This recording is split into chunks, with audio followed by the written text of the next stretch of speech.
বঙ্গীয় প্রাদেশিক জাতীয় ক্রীড়া ও শক্তি সংঘের ৬৯তম রাজ্য শরীরশিক্ষার আবাসিক শিবির চলছে হুগলির নরসিংপুর স্কুলে।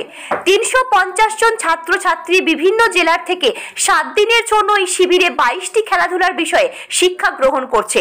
২৫ থেকে ৩১ শেষ ডিসেম্বর পর্যন্ত চলবে এই দিন। অনুষ্ঠানটি উদ্বোধন করেন পশ্চিমবঙ্গের মন্ত্রী মাননীয় বেচারাম মান্না সহ উপস্থিত ছিলেন পঞ্চায়েত প্রধান, স্কুলের প্রধান শিক্ষক, রাজ্য সংস্থার সম্পাদক অবসরপ্রাপ্ত শিক্ষিকা তৃপ্তি প্রামাণিক ও শিবির সংগঠন সম্পাদক মন্দিরা মুখার্জি।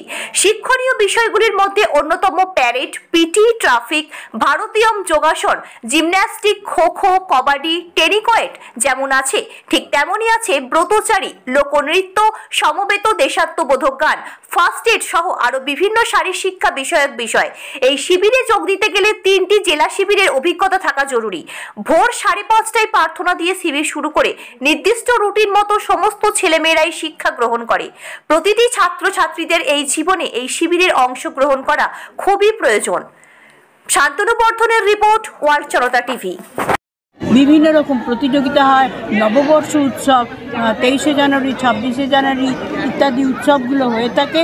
এবং তারপর আমরা করি কি, বছরের শেষে ডিসেম্বর মাসে 25 থেকে 31শে ডিসেম্বর আমরা রাজ্য শারীরিক শিক্ষা শিবির করে থাকি।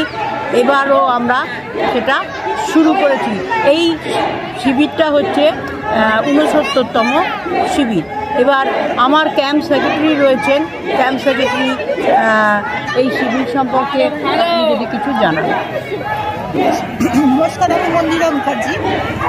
আমরা প্রতি বছর এই ক্যাম্প ডিসেম্বর মাসে 25 থেকে 31 করে থাকি এবং 19টা সাবজেক্টের উপরে আমরা ট্রেনিং দিয়ে থাকি।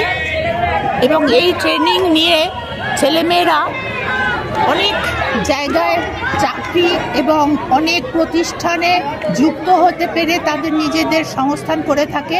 এবং আমাদের এই জাতীয় ক্রীড়া থেকে অনেকেই মানুষ হয়ে উঠেছে, এটাই আমাদের কাছে গর্ব।